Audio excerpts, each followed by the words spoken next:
All right, guys. Well, we've already had some fun already with the guest. Guys, we are really happy to have this guest come on. This lady has been around the block a time or two, and I don't know how I can give an introduction here, because if you guys are into true crime, then you guys would know the name Sondra London, and that is our guest on Conspirinormal.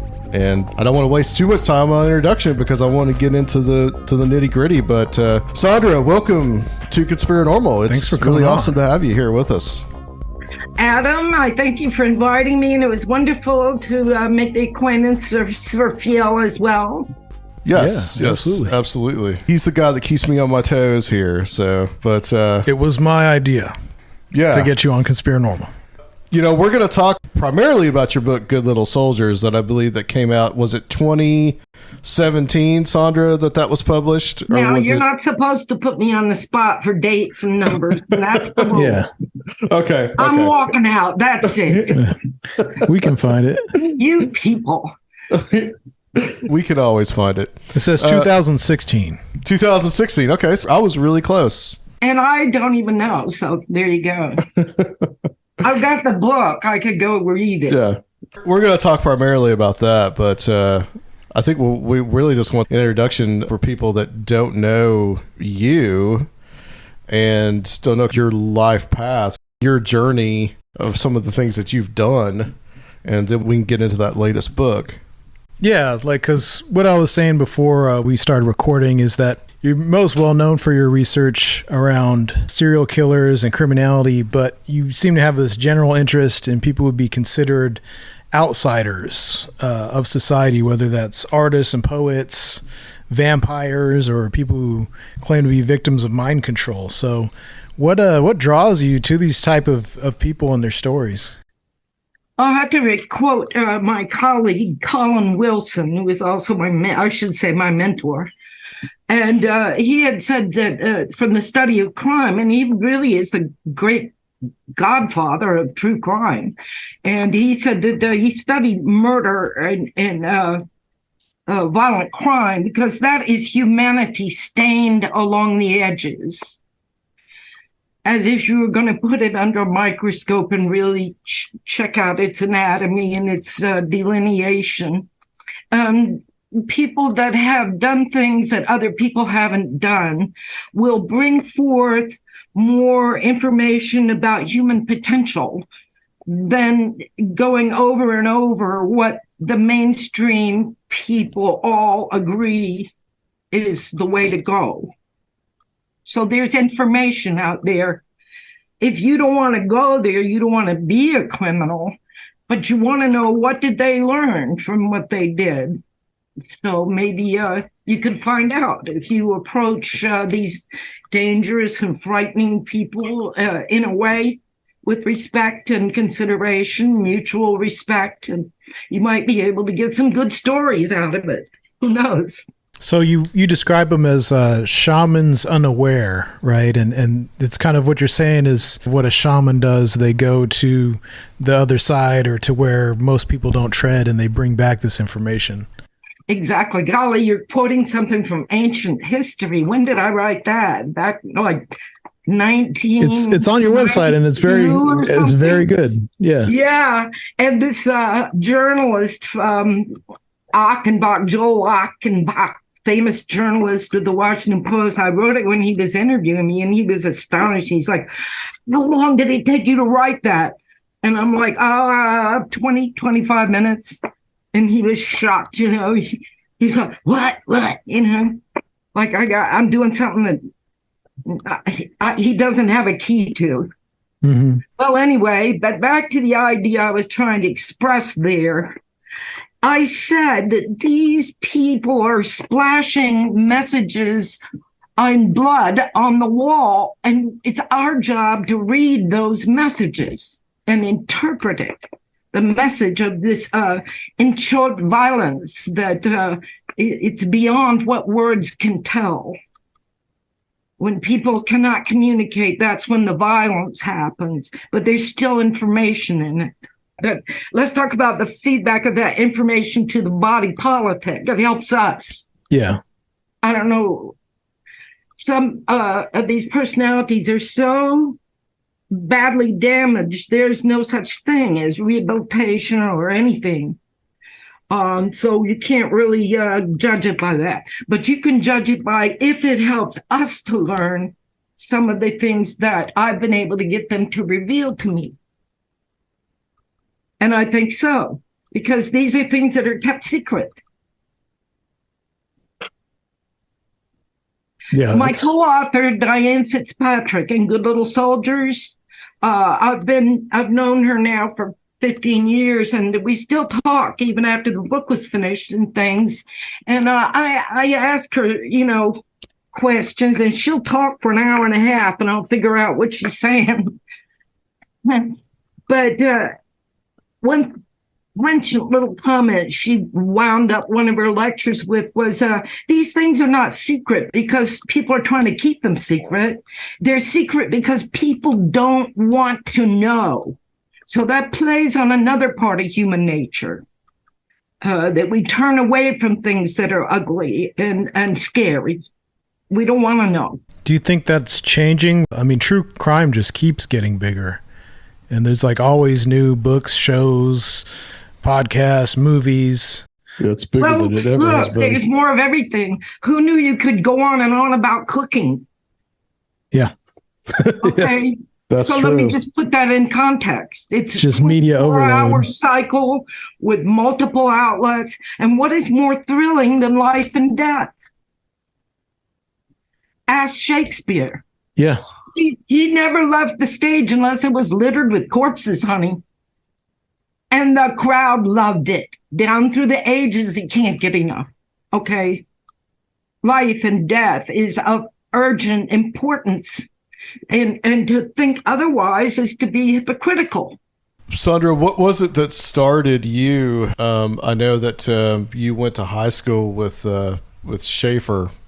Well, was that what started? Because I didn't.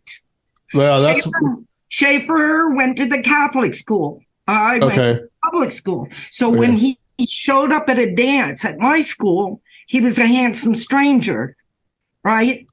Not one of the kids I grew up going to school with. Okay, yeah. The way the Wikipedia is sometimes wrong.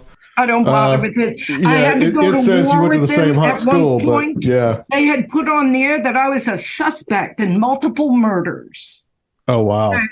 And I had to jump in and get involved, and it was an ordeal. And they did something, they lock it down or something like that, where after that, I just don't bother with it. Yeah, yeah. Understandable. There are so many lies and misconceptions circulating about me that I find in my own use of my own energies in real time, it's not profitable for me to go in and try to rectify every misconception. Sure. I find that it's better for me to just tell a better story and come with something new that they haven't heard. And instead of going back and saying, oh, no, that someone's lying about me again, people lie about me. So You met Schaefer as a teenager when you both were teenagers. Yeah. Yes, sir. At a high school dance at my school, both of us had dates, but it was really the proverbial eyes connecting from across a crowded room. He was very handsome. He was tall, tanned, had blue eyes, blonde hair, pretty curly, straight teeth, athletic. He was an outdoorsman, and he was very socially adept. His last girlfriend was a debutante, and so he was her escort and all that. So he was no thug. He was a very sophisticated young man. And so we just kept eyeing each other. I'm over there at the punch bowl, and he came up and chatted me up, and I told him my name. I didn't give him my number or anything. I just told him my name. Well, after that, He went home, he went through the phone book, and he looked up every family by that name and called them and asked for me until he found me. And I like to say that's the first time I was hunted by a serial killer, but not the last. That was Schaefer, all right. So I guess that he moved away, and then once he had committed all his crimes, he had been caught. Then I guess that you had reestablished contact with him. So Schaefer and I got along okay. We dated for a year. There came a time where our relationship deteriorated because instead of going out and having fun, which is what I wanted, he wanted to cry and complain about his issues. And I'm not a therapist, and I'm a kid. And I don't want to go out on a Friday night and have to sit there and listen to. And he became unattracted to me at that point. And so at the same time, I had a really good friend, a guy across the street, and he and his buddies decided they didn't like John and that they wanted me to get a new boyfriend. And they went and recruited Raymond from college upstate and brought him down and said, look, meet Raymond. And I was like, yeah. You know, he was cute. And that was it for John. And so John did not take that really well. He threatened me. And his words were, I'm going to get you back. Well, one would think he meant, I'll be your boyfriend again. But when you realize those words are also used for revenge, it's sinister. Right. And he did tell me that he was lurking outside and watching me and my new boyfriend when we came home and we sit outside and kiss and stuff. He did tell me he was out there watching. So you got some kind of hint there that something was off with him. I rejected him. Mm-hmm. And he never got over me. So then I went on with my life, right? And everything. And all this stuff happened, okay? Which I don't think we need to go into. And then came 1988. And people who know about business know that our economy crashed, and through no fault of my own, I crashed with it. I couldn't get a gig. I would present my technical writing pitch. I always got the gig. All of a sudden, I couldn't get any gigs. And I tried to figure out, what am I doing wrong? As I was a successful technical writer, right? But there were all these lowballers who hit the market in 88. So anyway, I'm going along. Then what happened? They executed Ted Bundy. At that time, everybody started yelling, Ted Bundy and serial killer. And I'm like, what? And so I read the book by Ann Rule, and I said, I can write better than that. And the serial killer that I knew him much, much, much more than she did. Mm-hmm. And so why don't I see if I can write about that, and let's start a whole new thing and see what's there. I looked at the TV guide. Evidently, people want to know about murder. If you read the TV guide and count the words, okay, killer, murder, kills, pretty much. It's entertainment. All the air in the room, really. So America's calling and saying they want to know about this. And I say, well, I know about it. And this technical writing thing ain't going so good for me. So let's just see. I knew that John had threatened the girl 2 doors away from him. He threatened her to me. And so when I got ready to think about contacting him, I called law enforcement locally.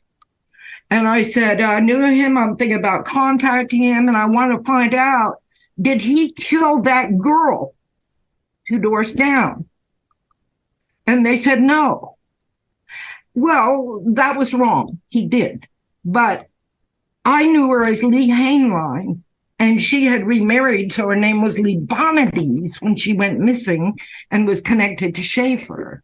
So when I asked them, did he kill Lee Hainline? They said no. Okay. So I said, well, okay, he didn't kill her, so let's just see what's going on. And I wrote to him on February 7th, 1989. And I said, do you remember me? And how would you like to collaborate on writing a book about your life and crimes? And he wrote back, I remember you. How could I never, ever forget you? My love for you burned with a cold blue flame. And I love you still, right? Wow. So there it went. That's how it started. So you had a real inside view there and started writing. To Schaefer. Basically because I knew him. And not for any really other reason. But it turns out that his peculiar bent and his case affected my career from then on, because he was convicted based on his writings. Right. John was a writer. He went to college, he graduated college, criminal justice and creative writing. And he had a pile of writing he had done, and that was brought into court and used to convict him. And so in the course of our correspondence, I said, look, do you still write those stories? And the answer was like, boy, do I. So from then on, he regaled me with these writings, and they were assaultive. He was committing a covert assault, sexual assault on me by sending me these things. Mm. I flattered him and challenged him and said, well, they're not realistic enough. Oh, God, if only I knew what that would do. But I just worked with him and kept him going, kept the words flowing. And he just incriminated himself all over the place, thinking that he was impressing me with his expertise in fiction writing. Mm-hmm. So then, but he had this double mind where he had two stories he wanted to go with at the same time. He wanted to be both a framed ex-cop with a lively imagination who's a really good writer and, quote unquote, many times quoting, the greatest killer of women in this century. Okay. The greatest killer, this would how he would characterize himself, right? But I had to go along with him when he was in that mode and then go along with him when he was in the other mode as if this was just normal, right? Right. But then it came to the point after I spent about 2 years with him that I had a meeting with him and I said, this is a bunch of bullshit. You're not a serial killer. You're just jerking me around. And I'm out of here, dude, And this is not fun for me. I don't like to read all those nasty stories you write. I mean, it's just a waste of my time. After that, he redoubled his efforts to convince me in writing that he was a real serial killer. Then, when I started to say, okay, you're a real serial killer, then he sued me for calling him a serial killer. And when I replied to the lawsuit, I attached 500 pages of handwritten correspondence for the judge to evaluate. And naturally, the judge threw the case out. Mm-hmm. I used that same 500-page attachment to send to Mike Newton, who he sued, Colin Wilson, whom he sued, Ron Holmes, whom he sued. They all got the 500 pages, and they all filed them with their courts. And in one court said Schaefer was judgment proof. And another one said that the ample evidence in your own words that you are a serial killer. Yeah. So that, you see, he thought he was tricking me. Mm-hmm. He thought he was manipulating me. Right. So I had to reach the point where I would say, all this is, I don't like it, but you know what it is? It's more data. Right. So don't stop him. Just hang right in there and continue to gather the data. And then did some of those end up in killer fiction? Yes. Okay. Now, Killer Fiction is the first book I came out. And I published it myself under my imprimatur, Media Queen, in 1989, right away. And it had a front page headlines in the Palm Beach Post and the Stewart News, right, the front page, banner headlines. So I was like, whoa, well, I guess I'm off to a good start here. That was Killer Fiction. Then Feral House brought it out in 1996, a Killer Fiction. And that was the version that most people know. Well, that was everything I had there. So 20 years went by, and Adam Parfrey at the publisher would not release the copyright to me, although it went out of print. And then he died. And then I was able to get the copyright back. And so that was 2020. So when 2020 came, I went to bring out second edition.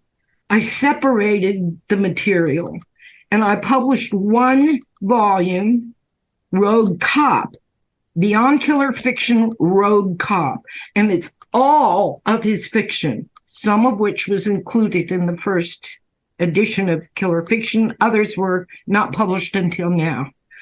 Now, the second volume is Beyond Killer Fiction, Killer Fact, and that is a work in progress on my desk. Oh. And that will contain everything real, all the facts about Schaefer. Was some of the fiction, was the fiction more like a quasi-confession in a lot of ways? Sure it was. That's why it was used as evidence in court. Right. Yeah. I'm assuming that he did not win any of those lawsuits. Right. Yeah. Thrown out or right. gained some more useful comments for other lawsuits. There was another book that was written about Schaefer by Pat Kendrick, and he really got dragged over the coals by Schaefer, was suing him, and he went for the okie doke. He bought lawyers, and it cleaned him out, and his wife divorced him, and he had lost his job and everything else because of Schaefer suing him. And that's in his book. So when does Danny Rolling come in? Yeah. Well, that'll be a little ways on. So there I am doing Schaefer. And here comes Bobby Lewis. Bobby Lewis is a killer who was doing on death row when he escaped from death row. And then when they brought him back, they put him on a tier under the ground alone with Ted Bundy. They had Ted Bundy in one cell and Bobby Lewis in the cell next to him. So Bobby Lewis came to me and he said, why are you bothering with Schaefer? He's disgusting. I got a lot better stories than he does. I escaped from death row and I was alone on death row with Ted Bundy. And I'm like, well, maybe. So I gave him all the rules that he had to obey about respecting me and, no threats, no manipulation, no nasty talk, no disrespect of any kind. And you can't lie, or I don't have time for this. So Bobby Lewis, I wrote a screenplay of the story of his escape from death row called Redbone, which is the name of the gal he fell in love with out there. And I still have that screenplay. So Bobby Lewis had presented himself to me as kind of the king of the prison. And he would brag in writing that he could get guns, drugs, women, anything. Yeah. And I never really, because I guess I was too green, I didn't realize what that meant. That it meant he was hand in glove with the administration, that he was a stone snitch morning, noon, and night, for his career was being a snitch. Right. Mm-hmm. That makes sense. Yeah. Okay. And if I'd been around a couple of rodeos when I encountered Bobby, I would have recognized that immediately, but I had to learn it the hard way. So there was Bobby, and then here came Danny, and he got charged. And then once he got charged, they moved him to the big house there, Florida State Prison. And guess who they hooked him up with? Bobby Lewis. Gee, I wonder why that was. Right. Okay. So they set Bobby up with him, and Bobby writes to me and he says, I've got this boy and I'm going to turn him over to you. And he's very easy to influence. And, so there was the deal. And so Bobby Lewis showed Danny that screenplay. And Danny was very impressed. And he said, whoever wrote this, I want them to write the story of my life.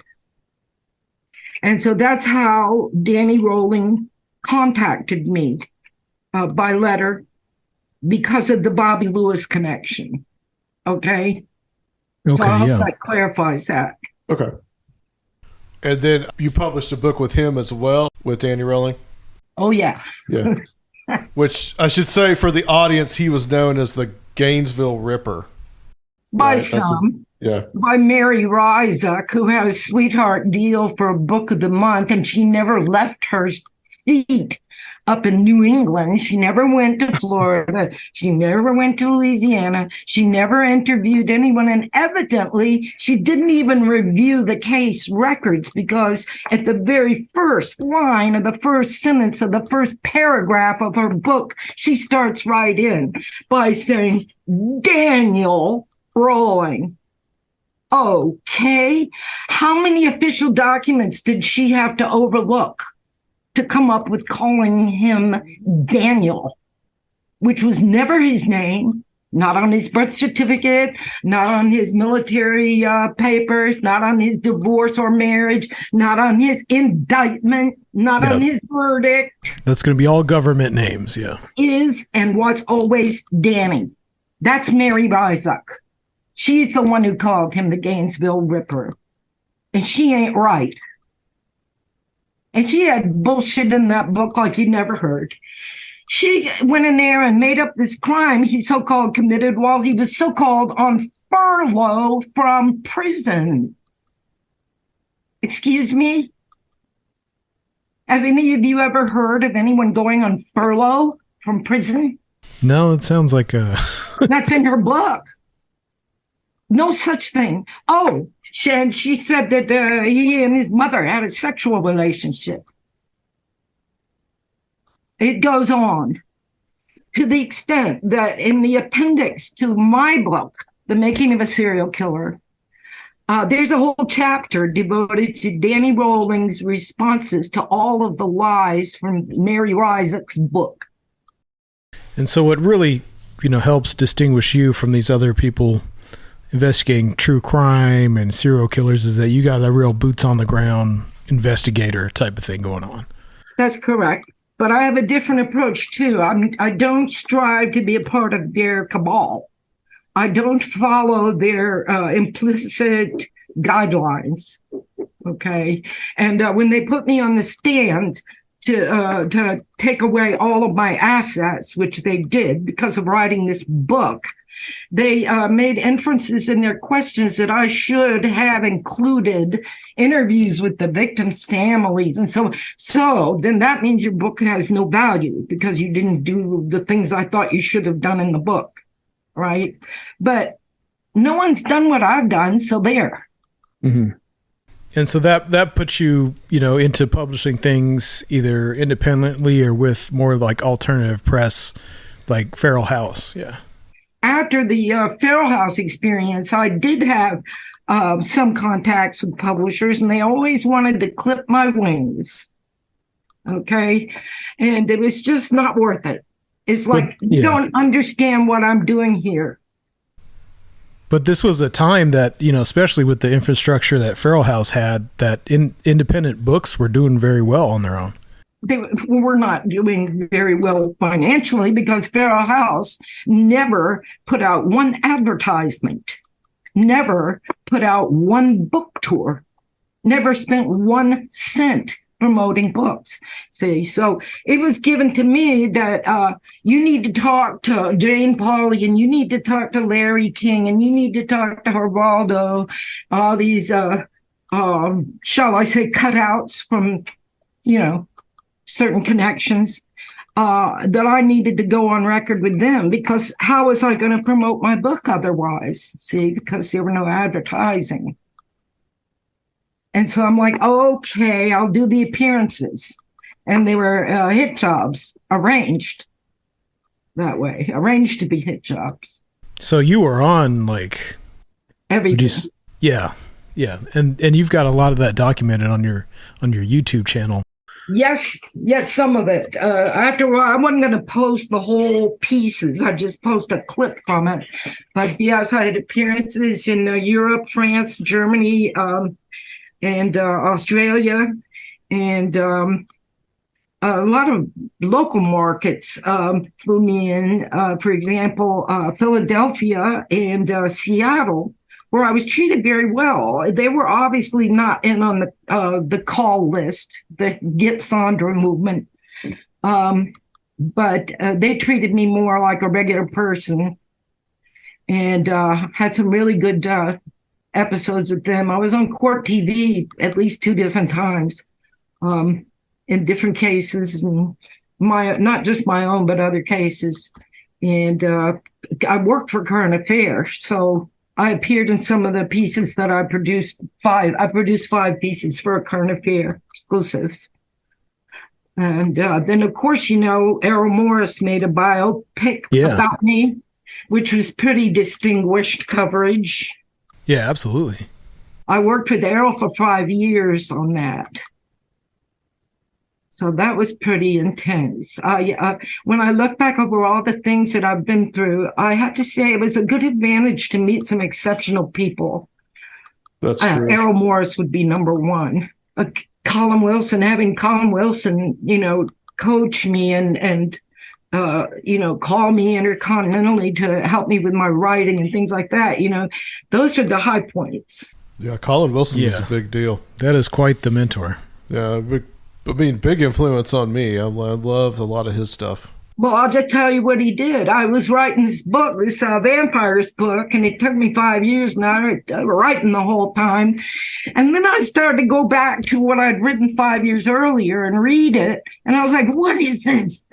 I says, do you really have anything to say, or are you just going to go yeah the whole time? And I'm like, I wanted it to be muscular and streamlined. I'm like, if you have something to say, just spit it out, girl. And so I start ripping out. And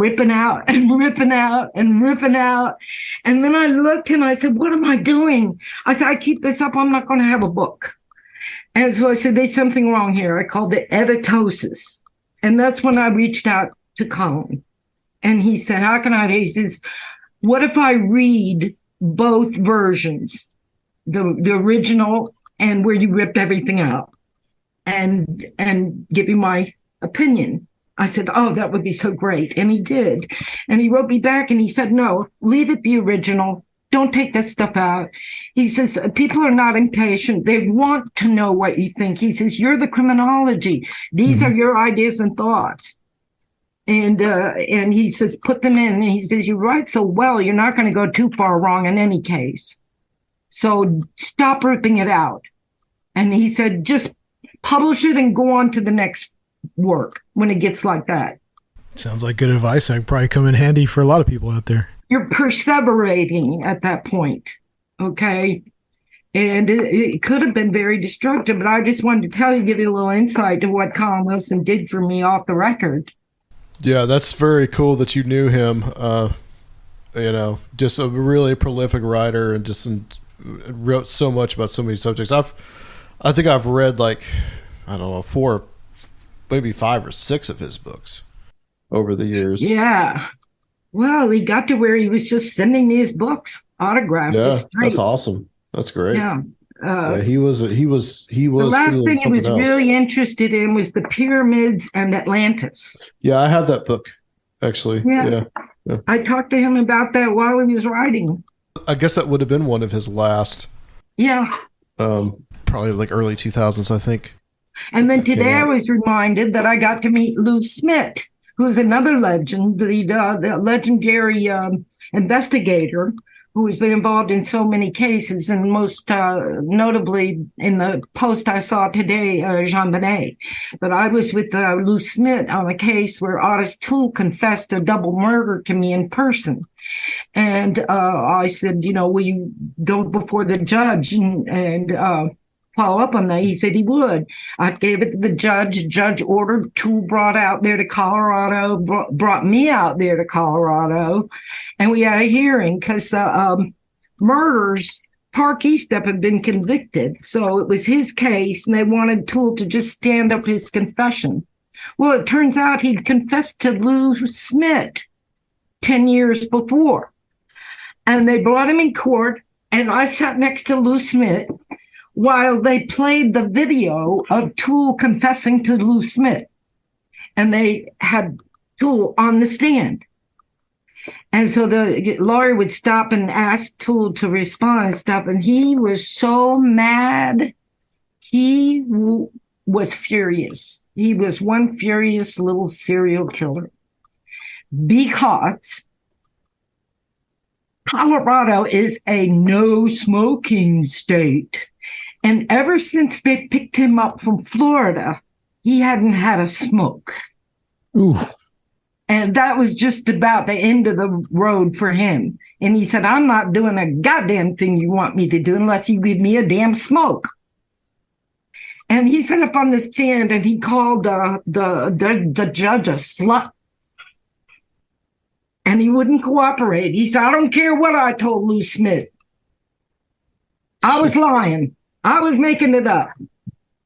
And he just sat there, and I sympathized with him so much. And I thought it was so stupid because he was just there to clear up Park Eastep's record. He wasn't even going to be charged. Mm-hmm. Uh-huh. And the state could have had that for a cigarette.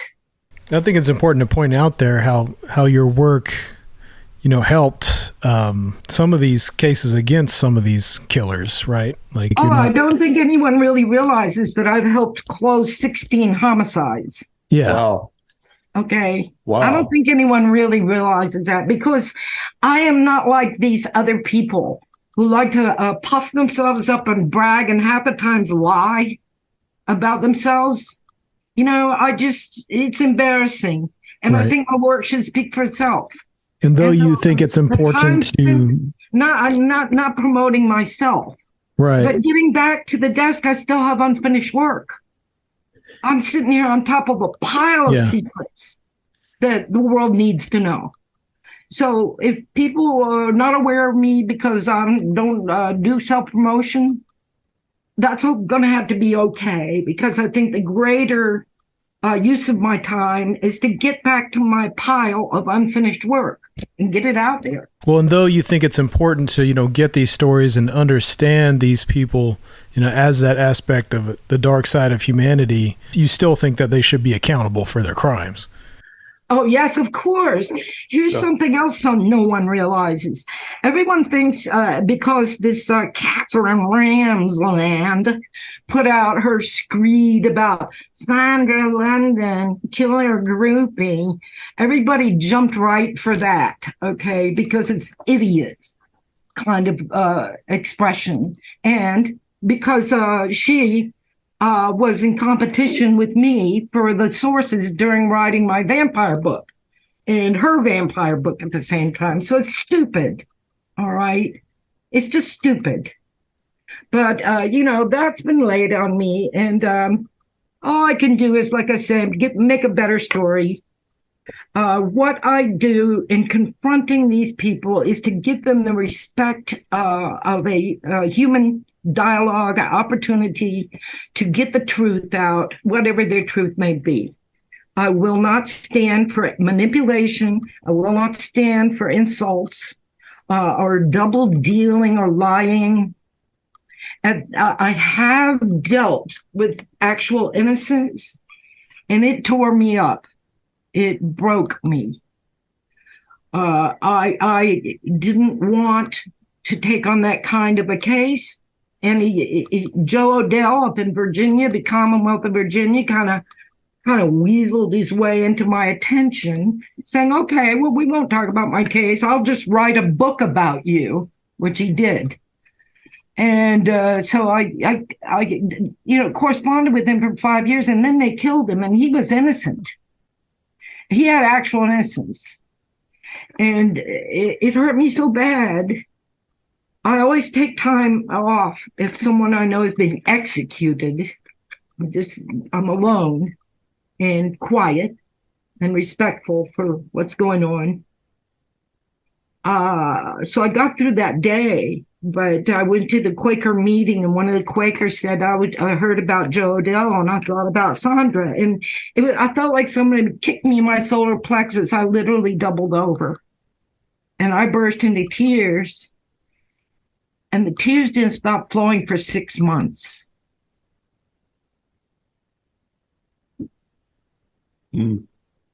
Because he was innocent. And they knew it. What was he accused of? I'm not familiar Murder. with him. Yeah, it's just a long, complicated case. There was bad blood because he had shot a bailiff and more or less got away with it in their view. So he had something to pay for in the past. It was adjudicated and everything, but they didn't like it. Yeah. That's all I can tell you about, why someone would do that to a person. But at any rate, so I would not want to deal with actual innocence simply because it's too much stress on my instrument. Yeah. Okay. I can't have tears falling down my face for 6 months. I had to go to the grocery store without them saying, "Are you all right?" Yeah, it's understandable. Totally. So now Danny Rolling was not innocent. Right. See? So I was able to, somehow it's very complex, and I'm sure that most people would not be able to handle it, period. But I found a way to handle it. Danny Rolling was guilty. Danny Rolling had a death wish. Danny Rolling insisted that I cooperate with the state's attorney's office to ensure that he be executed for his crimes. Do you understand what I'm saying? Yeah. Mm-hmm. Okay. Who's been there? Who's had that story to tell? Who's had that set of circumstances to deal with? Yeah, he wanted to die. Yeah. And trying to use you, yeah. Right. He did. Mm-hmm. What do you mean trying? Yeah, he did it. I did. I cooperated. Yeah. It's what Danny insisted on. Yep. That's what he wanted. He didn't want it. He demanded it. Yep. So to dismiss everything that I've done by saying, seems like Hillary Ruby, is so stupid. And to insist that somehow I like crime, I like criminals. No, I'm a writer. I like stories. I like to write. Okay, I'm a creative artist. I like art. I like music. I was a songwriter for many years before I took up true crime. I was 42 years old before I started true crime. Right. Yep. Okay. So it's hardly a matter of me being fascinated with murder. Mm-hmm. Those are canards. You're a multidimensional person. By rivals and other interested parties who sought to squelch my voice so that I would not be believed if I were to speak up about evidence I have about crimes. I hope that explains it. Yeah, it does. Absolutely. That's going to tie into the talking about this latest book of yours. Yeah, Good Little Soldiers. Book is Sicarius. Good Little Soldiers. Good Little Soldiers is not the latest. I'm sorry. Sicarius. I got this book Danny Rolling wrote for me, but devils got in between and took it away from me and then died. And then, so the book was orphaned, and it's been orphaned for 20 years. Oh, wow. Finally got it back, and I published it. That's my latest. It's Death Row Fiction by Danny Rolling, a novel called Sicarius. That 2022. Okay. I just brought that book out. Yeah. Oh, wow. Recent. Yeah. Yeah, I just got that book out there. and it's called death row fiction, which again, this is a genre that I have invented. No one else has done what I've done. So Good Little Soldiers is the next Good Little latest. Soldiers, I think that was 2013, wasn't it? Something like that. Yeah, I think somewhere around there. Yeah. Yeah. Okay, Good Little Soldiers. Here's how that story goes. We start with Carrie Thornley. Carrie Thornley was Lee Harvey Oswald's commie pal in the Marines. And Carrie Thornley wrote a book about Oswald before Kennedy was killed. Mm-hmm. And he didn't write it in the quiet of his room. He sat out in the Napoleon Cafe and Cafe Napoleon in New Orleans and ranted while he wrote. He ranted about wanting Kennedy assassinated. And so I was, it's a long story. I don't think we have time for, but someone introduced me to Carrie in an extraordinary way. And that's how I met Carrie. Mm-hmm. And so Carrie and I started to hang out, and Carrie is a very difficult person. He was diagnosed paranoid schizophrenic, and he was a genius, and he was very much involved in the conspiracy around the Kennedy assassination. Mm-hmm. And what I learned from Carrie was about mind control. Okay, and you hear the word, but that's where I started my journey into that subject, was with Carrie Thornley. Carrie Thornley gave me the book Transformation of America by Mark Phillips and Kathy. What's her last name? Kathy O'Brien, I believe. Kathy O'Brien. And it was signed by both of them. And so that was the first book I read that I really started my research with. Now, I want to tell the public another thing about that. Those of you who know who Mark Phillips is probably don't know who Mark Phillips is, okay? So here comes Carrie after I'd read the book and everything, and he says, hey, Kathy's daughter is here in town in Atlanta. You want to meet her? And I was like, well, of course I do. So he took me over there, and I spent the day with Kathy's daughter, Kelly. And the narrative of what went on with Kathy intimately involves Kelly, allegations of what happened to Kelly, both of them being sexually abused by government entities and involved with mind control. Well, I spent more time with Kelly. And Kelly was being lied to. And Kelly had a photograph of Mark and her mom and her together. And she held this photograph to her breast and she kissed it. And she said, that's my daddy. He loves me. Here's the truth. She was living with an OTO magus and a prostitute. And the OTO magus told me that Mark had come to him and said, take her, get her away from me. She's homicidal. Keep her away from me. Okay. Now, if our listeners will care to go to YouTube and pull up the videotape, it's still there, of Mark and Kathy appearing at a conference called Grenada, whatever you want to call it. And they wind up their presentation by shilling for money so they could get Kelly out of the mind control hospital. They go on saying Kelly is in the hands of the evil government who has her incarcerated in a hospital, and we need your money to get her out. Wow. And they made that statement the same year I was interviewing the girl. Mm-hmm. That Mark told to get him away from her because she was homicidal. You see, there's another little secret for you. So anyway, so I got into mind control via Carrie.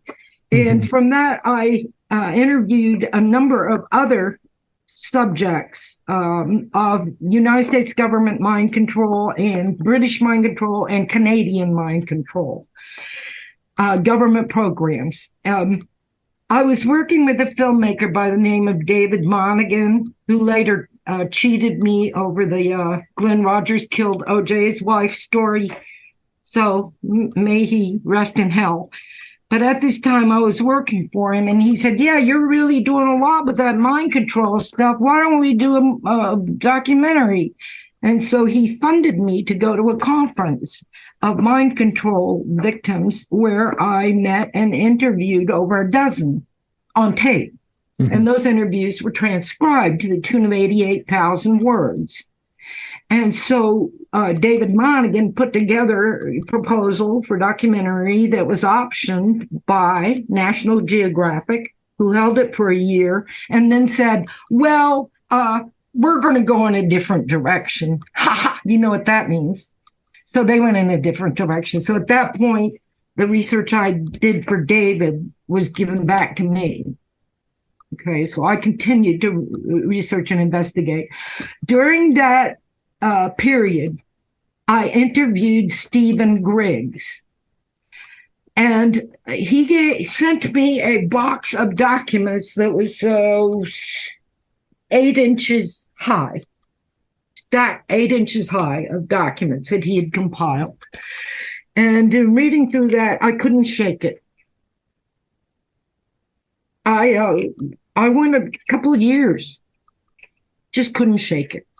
Finally, I got back to Stephen, and I'm like, you know what? I can't shake this. And so at that point, I started working with Stephen. For 2 years, I worked with Stephen, and then, and only then, excuse me, did I say 2? I mean 3 years. I worked with Stephen 3 years. Then he considered that he had vetted me to allow me to meet Diane, his sister, who became my co-author with Good Little Soldiers. Okay. So the story that I publish is in Diane's words, through Diane's point of view, as a 6-year-old child who's been sold into the United States Army program by his parents, signed up by her parents, signed over. Both of the kids, Stephen and Diane, both were signed over by their parents, and entered that program there at Fort Devens. Not Dietrich. Dietrich was the poison research. This was different. Devens. And so that is the book. It's told in Diane's voice. Diane was is still multiple personality. And so that is reflected in the book. And the text of it is also, the language used is also in the persona of a 6-year-old child, because when I finished the book, I spent 10 years. And when I finally finished it, sent it to Diane, she had a big reaction. And it turns out that that child alter was still in there. I thought it had been absorbed and she was integrated and everything was fine. But that child alter didn't know we were writing a book about her. And when Diane read it, it woke her up. And she came forth and she was like, I didn't agree to this. Okay. I've spent 13 years now. And I was pretty sure I knew what I was doing with Diane. And lo and behold, I'm still learning more. We ran it through Diane, but we didn't run it through Annie. So I said, well, I'll just wait. You deal with Annie and get back with me whenever you come to an arrangement. Whenever it's okay with Annie, we'll continue. And to put that in context for people, a lot of these ideas is that this trauma-based mind control stuff creates split personalities. Like that's part of the technology used to create an assassin. Someone who will do something that against their moral training. Someone who can be persuaded through hypnosis, drugs, trauma, electricity, x-rays, mind fucking, psychological mind fucking, tones. Oh, here, I'm going to jump and interrupt myself. Back to Mark Phillips. he told Kelly that he didn't know her keys and tones yet, and that he needed $350,000 to buy equipment so he could find out her keys and tones. And so she said, I'm just waiting, for Mark to raise that money so he can use that equipment on me and find out my keys and tones. That was to induce something, I'm assuming, to access. Yeah, okay. Trauma, as they did it in the lab, these people were scientists, and they were not like Nazi scientists. They were Nazi scientists.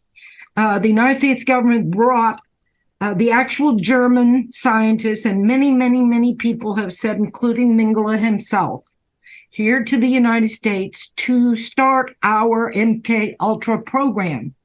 They were here just like Werner von Braun. They brought the rocket scientists and the mind scientists. And they talk about the rocket scientists because that's not so shameful. Mm-hmm. Sure. Mm-hmm. But when we talk about who were these people, they were brought here from Germany, from the Reich. And Kerry Thornley, who was initially a conspiracy skeptic, really came around to understanding this stuff because he thought he was in the middle of something like this. And he opened your mind to the possibility of things like this. Can I talk about that? Yeah, absolutely. All right. There's a common phrase going around now where people use the word trigger. You're going to trigger me. And they mean something very commonplace. They just mean you're going to upset me. Mm-hmm. Right. Okay? Mm-hmm. That's all they mean. But in the technology of mind control, when you use the word trigger, it is a very specific application of that term. And it actually makes things happen that you would not believe. Okay? So, Kerry Thornley participated in these brainwashing sessions with someone that he thinks was E. Howard Hunt. He was introduced by a guy he knew as Slim Brooks. And then they would take him out in the country, Hannah, Louisiana, and give him some ginseng weed tea and talk. This is what's in the story on my website, sandralondon.com. Confession to Conspiracy to Assassinate JFK. So I'm laying the groundwork. So that's what happened, okay? And the last thing that this individual said to Kerry Thornley was, we're going to blow his head off and we're going to frame some jailbird for it. Well, the thing about a technical mind control trigger is that it is a pat phrase. It is like a magic spell. It's just as rigorous as it is in ceremonial magic. You have to say it exactly that way. It's not a sentiment. It's not an idea. It's a series of sounds that you make. Yes. Mm-hmm. Okay? Makes total sense. Yeah. Do you understand that? That is the difference. Mm-hmm. You're doing a real mind control trigger, as I'm going to explain, that I witnessed in the field, and what they are now calling triggers. Okay? So please, let's stay with the technical definition as I continue my explanation. So Kerry was told that, and then he went his merry way, and all of those memories were buried. And then he lived in Atlanta years later, and there was a extraordinary situation where a party he was at was robbed by masked men with guns who took nothing but his ID. Okay. Very shortly after that, Martin Luther King was killed, and there was a reportage about a conversation that was overheard regarding the assassination of Martin Luther King. And Kerry read this in the Atlanta Journal. And in the Atlanta Journal, it said, quote unquote, we are going to blow, in other words, King's head off, just like we did the president, and we're going to frame some jailbird for it. And when Kerry read those words, just like that, it brought back the suppressed memories So as you started off, Sir Phil, saying that he didn't realize he had been mind controlled. Mm-hmm. When he was indicted by Jim Garrison, when he testified before the Warren Commission, he literally did not remember any of this. And after it was too late, after those things were adjudicated and those appearances were done, all of a sudden these memories came back with that trigger phrase, okay? Now hold that thought, if you will. That's Carrie Thornley. Now, jump with me, if you will, to an interview with a high-level spook that scared me to death. Okay, this was a person who had been mind-controlled at the federal government level to be an assassin and had committed an assassination. And he was a wreck. Okay, and the whole time I spent with him, he was emotionally incontinent and very disturbed. First, I'm going to tell you one thing, then I'm going to tell you about the trigger phrase. But before I do that, I'm going to tell you one other thing. I came in with a list of 300 questions, over 300 questions. About half of them consisted of someone's name. And I rattled off these names. I had 3 people with me to write down his responses, so I have it all transcribed. And rattling off all these names, and many that he should have known, he didn't know. But when I said Slim Brooks, which is a street name, he had no hesitation at all. He said, "That's E. Howard Hunt's bodyguard." Okay. Now, I reported that to someone who actually knew Slim Brooks in real life, and he said, that's not very realistic for him to be a bodyguard because he was a scrawny guy. And I said, well, maybe he meant that in the sense that he was like a consigliere or a gatekeeper, mm-hmm. that he would guard access to him. Okay. I didn't have a chance to go back and question him any further because I had 300 other people to ask about. But that was a hit. Like a handler. No. A handler manages someone under them. Okay. He would be a gatekeeper, a secretary, okay. A social secretary. Okay. Okay, to guide people to him, to prepare people for him. Okay. And he could function that way, and someone could call that a bodyguard. Yeah. You can't get to him unless you talk to Slim, right? You could call that. But that same person also confirmed that the word brother-in-law was commonly used in the underworld, not to mean that someone was married to your sister. But to mean that there was a criminal type of family relation. Mm-hmm. They said my brother-in-law, meaning that we are partners in crime type. That's a common term.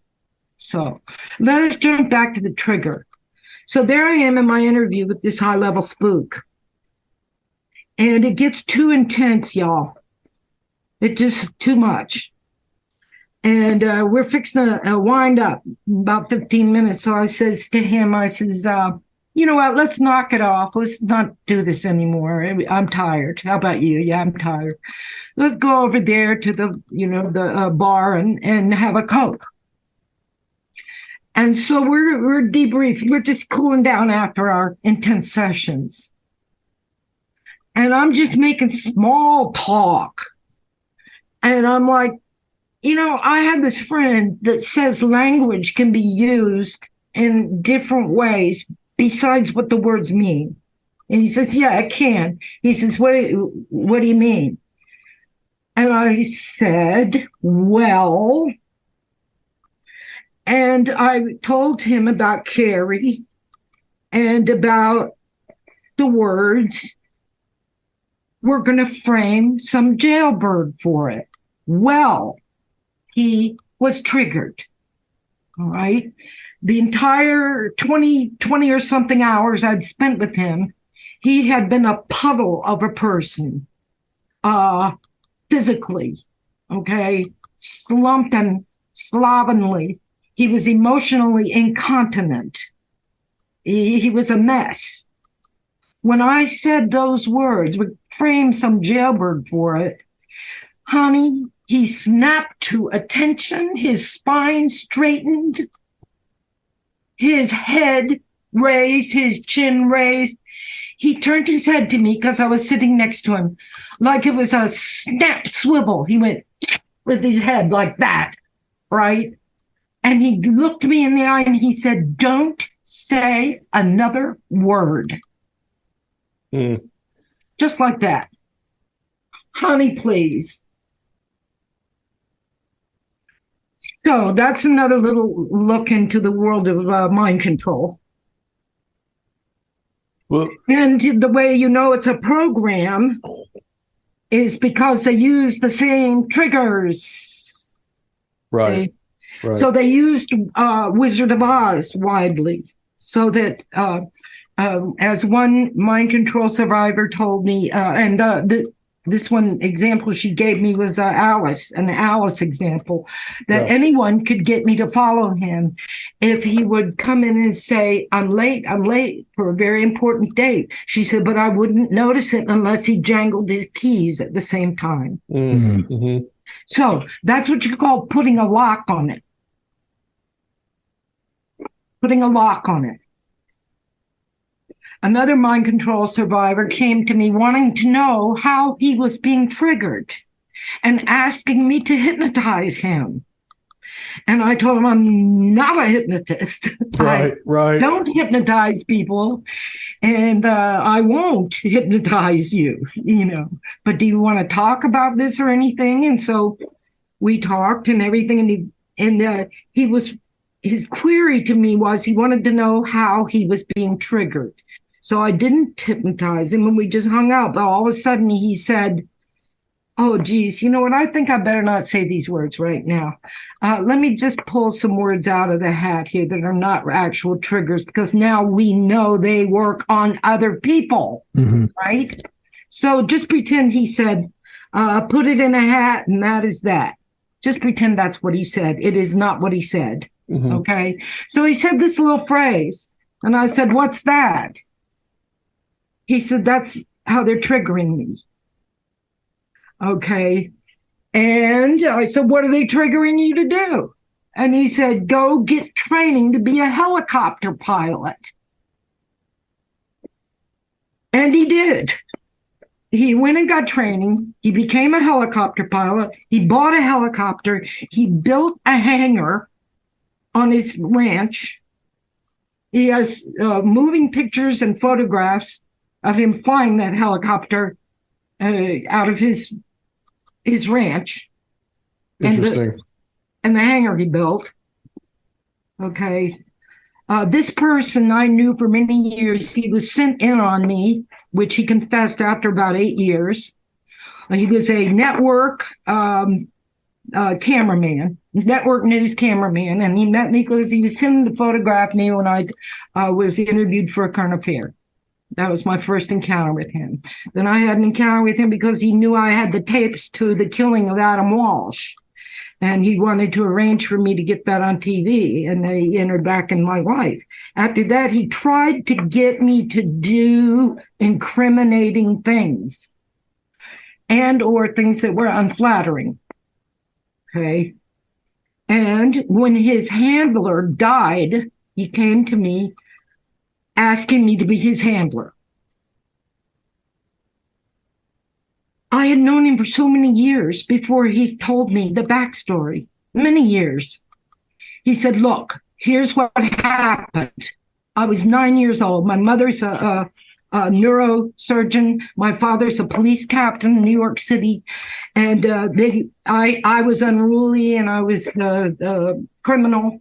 And so they offered my mother opportunities if she would put me in this program.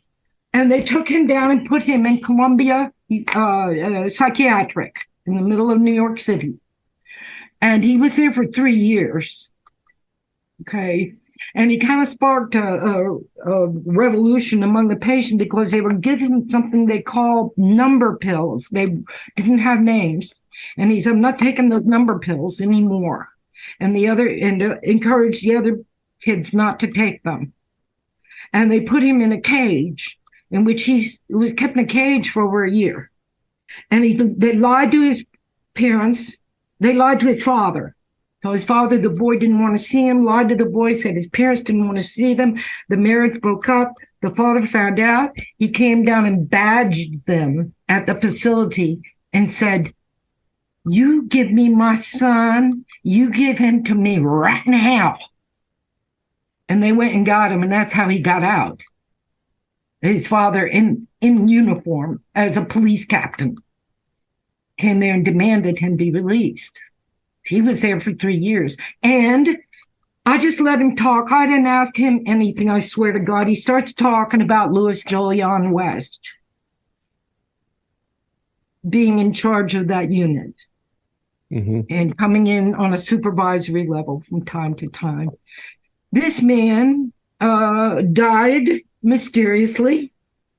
He was driving in his car on air on the CB broadcasting when he said, "This motherfucker's trying to kill me," and then smash, and then radio silence. The guy that hit him head on was driving a station wagon, an old car station wagon, loaded behind the first seat with heavy equipment, heavy metal pieces, big pieces of heavy metal. Junk, I don't know what. Nothing, not a product or anything. Just a bunch of heavy metal. Yeah. So he went flying into Bob at a high speed, and that was his death. Can I ask about Diane and Stephen, their experience, because they were not only in this special program as depicted in the book at Fort Devens, but then both of their memories come out about their father being a serial killer. Oh, yeah. Yeah. Well, the father, that's the other story. It's a generational thing. And when the BBC did a documentary on Diane and Stephen, and they only covered the homicidal father. And I talked to the filmmaker after I did my research and published my book. And he told me he wouldn't touch that MK Ultra stuff with a 10-foot pole. Okay. So all the work that Diane had done to document what she went through and everything, that was left on the cutting room floor because, like Diane said, it's not a secret because we're trying to keep it secret. It's secret because they don't want to know. And you've talked to us about these shields that really serve to promote disbelief in people's stories when they come forward claiming that these things have happened to them. Can you talk about some of these shields? Because I think this really relates to a lot of different things and just researching any of this type of stuff. I'd like to say that we are at war and that this is an information war. And that if you're afraid of Satanists and devils, then I'm sorry. But Michael Aquino wrote a book about it. And he was in charge of psychological operations for the United States Army. Okay, so don't just go nuts because he ran around saying he was more satanic than the Church of Satan. Yeah, right. You're a bird colonel with the United States Army. You wrote a book about PSYOPs, and you were in charge of PSYOPs. And so if you just read the book, it will tell you from an official source that it is important for us to transition from physical warfare, hot warfare, to mind war. And this is in the past now. Yeah. This is long time ago. Fait accompli, done.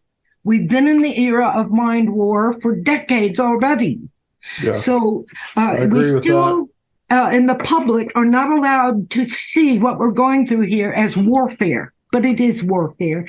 And a big part of the warfare we're subjected to is linguistic warfare. One of the tools that they use to defeat us is to go in and swap the valence on terminology. And I'll use the simplest example in the world. When I was brought up in our whole body politic came up from infancy, learning that when you were in trouble and you needed help, all you had to do was dial 911. Well, they swapped the valence on that, didn't they? Turn 9/11 into something to be hated and feared, and then play the trauma over and over and say to us, like we need to be told, never forget, never forget, never forget what? Being traumatized? And so you took a word like pride and you swapped the valence on it. You took a word like patriot and you swapped the valence on it. Okay, that's linguistic warfare. Okay, before you can think about patriotism, you now have a switch installed in your mind that says whether you may or may not think that thought. Right? That is linguistic warfare. As a part of that, I analyzed 3 very common, what I call shields, and I say that they are weapons, and that this shows premeditation of heinous crimes, atrocious, and cruel crimes done, premeditated, cold, and calculated. Now, what did those words I just recited mean? They meant the difference between a common homicide and a crime deserving execution. Mm. Now, if you want to look at what's being done to us as a people, democide, if you find those elements involved, that ratchets up the severity of what's being done to us. Because it is being done coldly, very calculatedly, and premeditatedly. Now, part of that premeditation is to put in place these shields that will operate all by themselves, and they don't need any special knowledge. They just work. One I discussed, we'll talk about, is the shield of mystification. Mystification is when the information about what's going on is so congested and so encrypted that it becomes an arduous ordeal to unpack what the message is. Mm.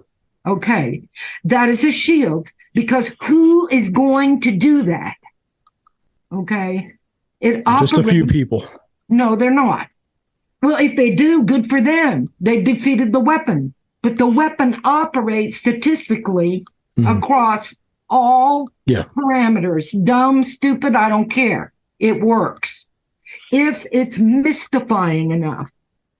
And the things that were used to threaten me and so forth, you would use abbreviations. You would call me Dorothy when you sent the exterminator to get rid of the rats in the basement. Okay, ask for Dorothy.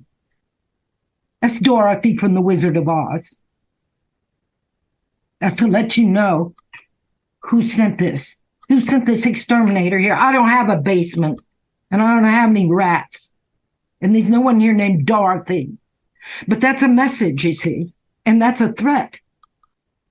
But for me to explain it, how long does it take? And then you hear me and you say, well, that doesn't prove anything, right? That's a weapon to conceal wrongdoing. You do it in such a way that you wrap it in mysterious. What did that quote guy, he quoted, it's an enigma wrapped in a mystery and so forth. That's the literal description of the shield of mystification.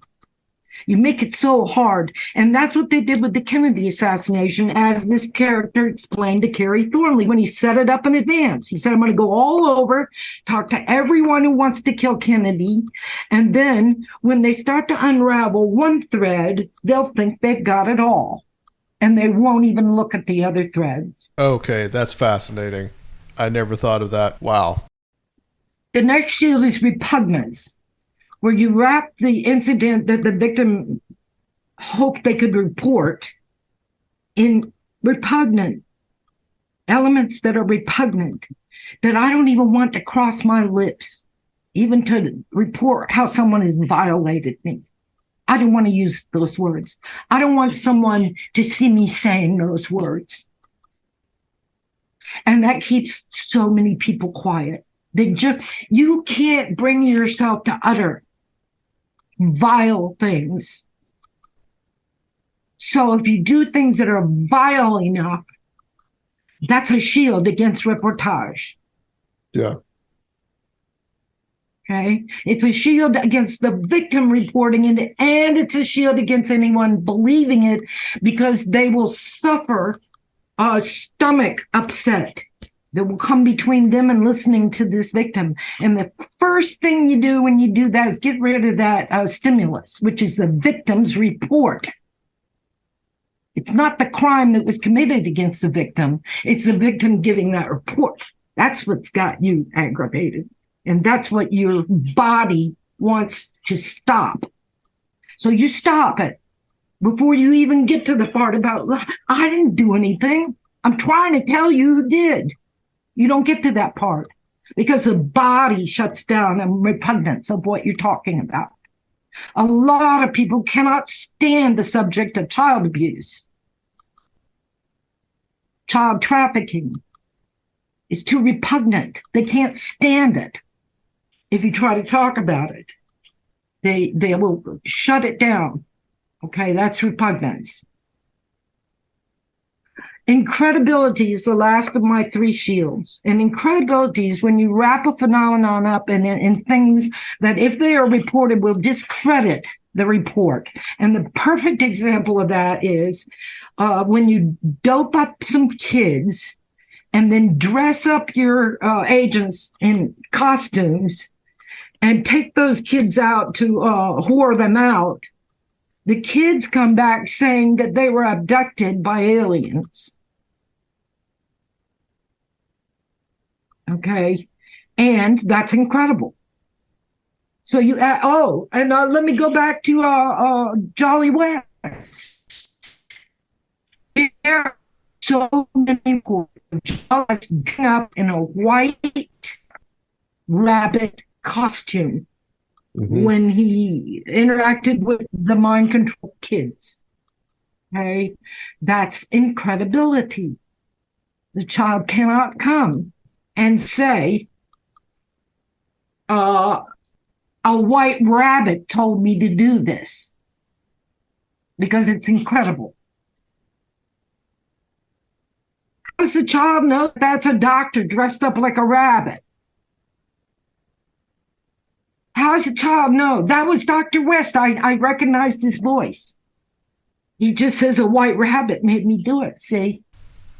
And of course, that could work for like alleged satanic crimes too, right? Like people dressing up in witchcraft garb. Absolutely. That's a perfect example. But that attitude of skepticism was one that was promoted by the usual suspects, because we know how well we know that satanic beliefs and other beliefs of the same nature have been with us since caveman days, so shut up.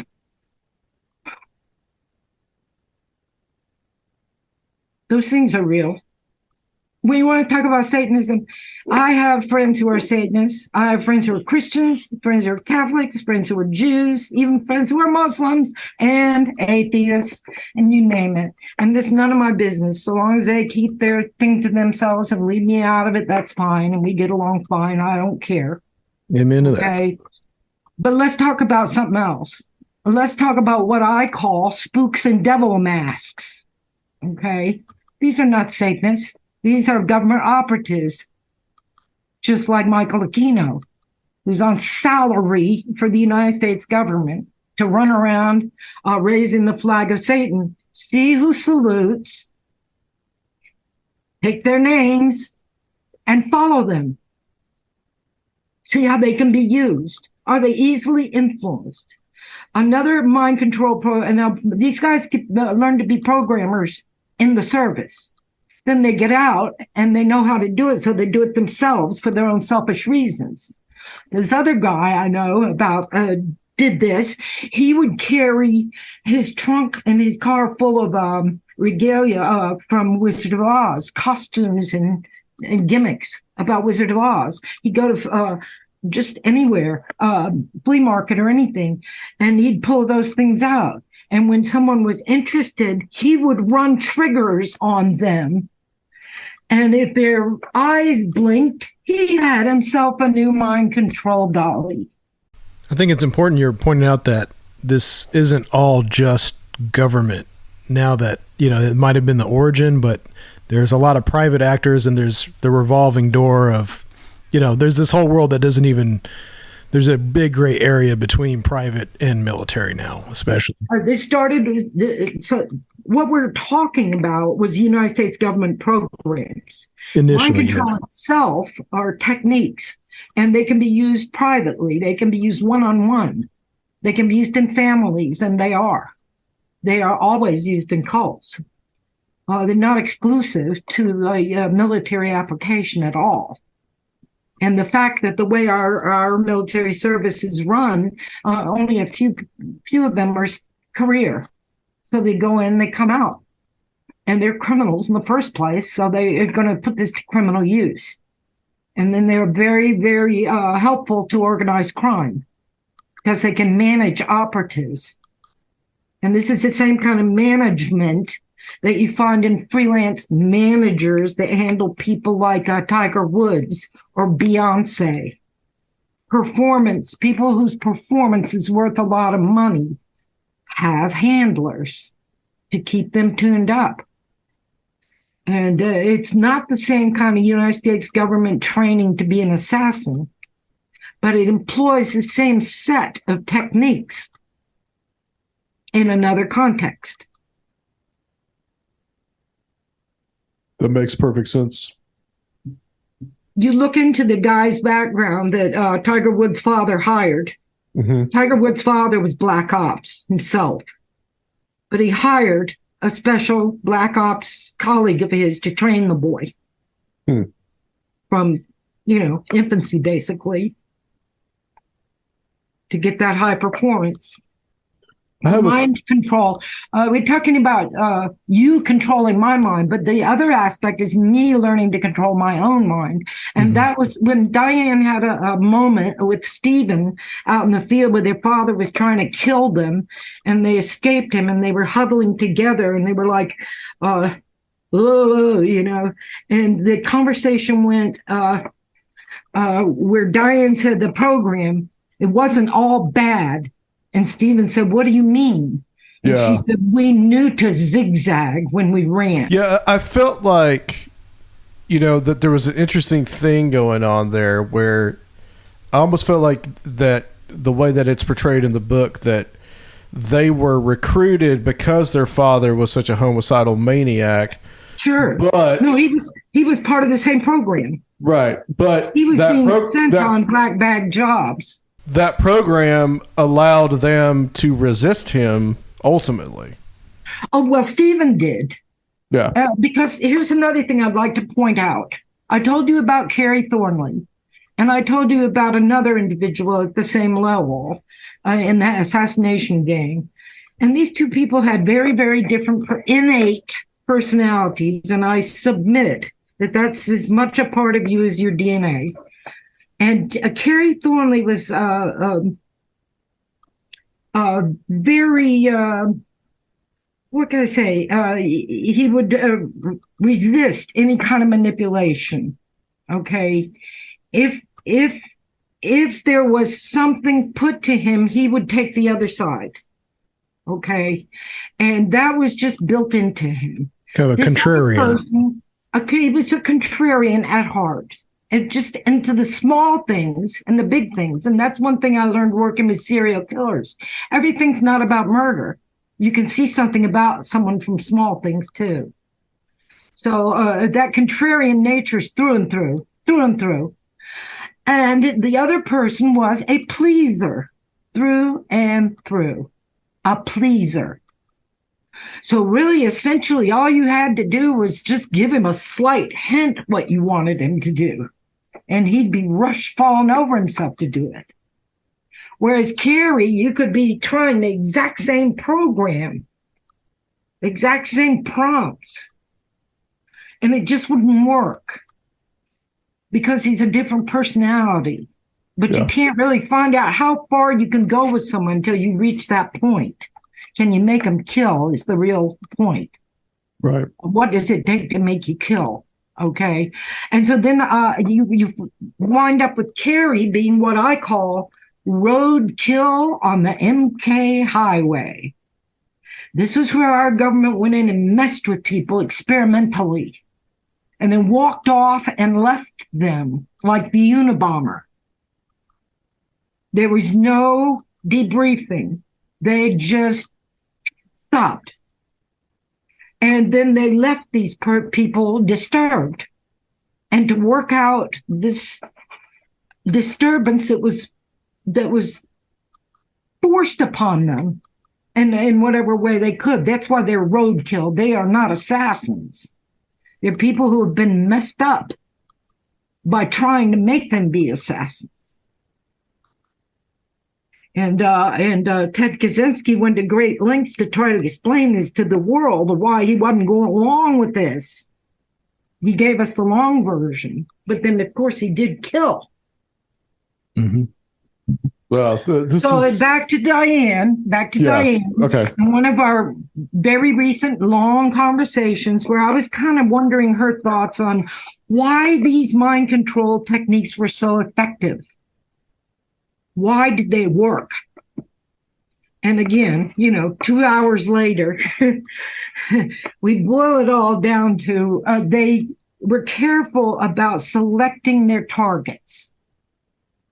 So back to the story of Good Little Soldiers, when Dad was signing Stephen and Diane into the program, they said, okay, we want these. And then Dad piped up, greedy Dad piped up, I've got 4 other kids. Think we can get them in the program too? And they said, no, only these 2 are qualified. Okay. So they would take people that they have reason to believe meet the initial criteria. Then they take them in the lab and they process them and they do all kinds of things to them. And does it take or does it not take? So when Diane and Stephen were asked or allowed to leave the program, my chapter is called We Did Not Fail. Because that's what they were told by the doctor when they know you did not fail. We've just come to the end of your participation in the program.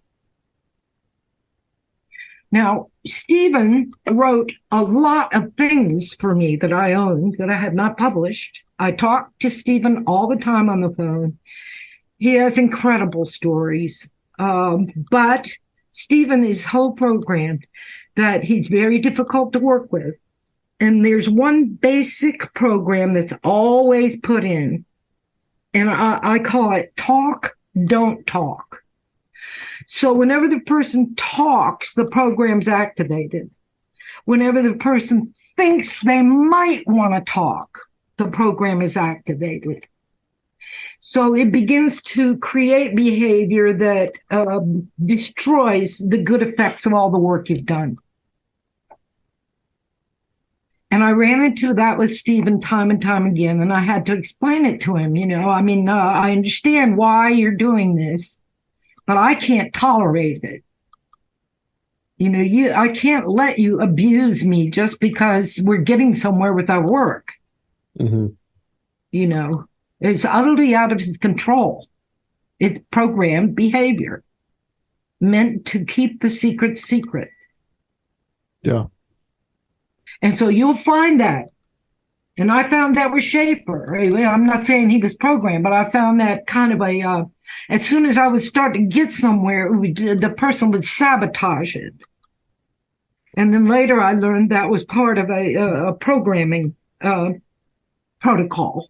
Have you found any evidence, or did you have any inkling that any of these serial killers had these kind of backgrounds? Absolutely. Of course, yeah. We've talked about that book, Program to Kill by Dave McGowan, where he kind of puts that forward. Mm-hmm. That's a pretty famous one. I like to stick to my personal research. Yeah. And that would involve the Process Church. And the Process Church has been clocked on Son of Sam, has been clocked on Manson. And from my own personal research, detailed information was given to me about the process church indoctrination of Henry Lee Lucas and Otis Toole. Really? And then, Wow. Toole knew the address of the headquarters in Louisiana, and he explained the philosophy that was taught. Okay. So that is one that I know of personally. Wow. One method for training, conditioning, indoctrinating people who have been identified as being useful in that domain. Yeah, obviously where all this stuff comes from is the Manchurian Candidate type of stuff. And even before that, I guess back to the assassins, the same kind of idea was creating killers. The Sicariae. To tie it back to where we started, a Sicarius. What is a Sicarius, Danny Rolling? Tell us. It goes back to Jewish history when they had the Masada and the Romans took over the Jews, right? And so the Jews were a captive people. And so a lot of the Jews fought back and they would fight the Romans. But the Sicarii were the first cloak and dagger. They wore a cloak and they carried a dagger, a sika.